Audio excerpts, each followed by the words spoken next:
Welcome to Samba Samba. Enjoy the video. In this video, I will explain how to change the oil filter on a Mini Cooper R56. First, gather your essential tools, including a 27mm socket and an 8mm hex wrench. You will also need a new oil filter, fresh engine oil, and a new O-ring.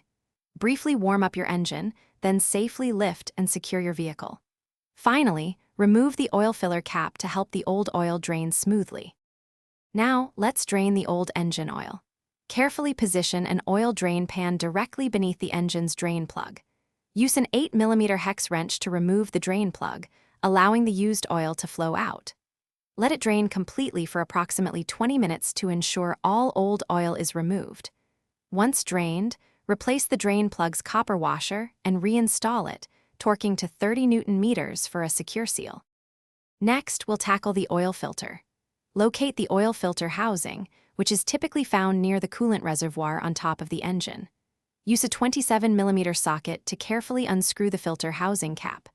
Remove both the old filter element and the old rubber O-ring from the cap. Then, install the new O-ring, lubricating it with a small amount of fresh oil, and insert the new filter into the cap. For the final steps, screw the filter housing cap back on by hand, then use your torque wrench to tighten it to 25 Nm.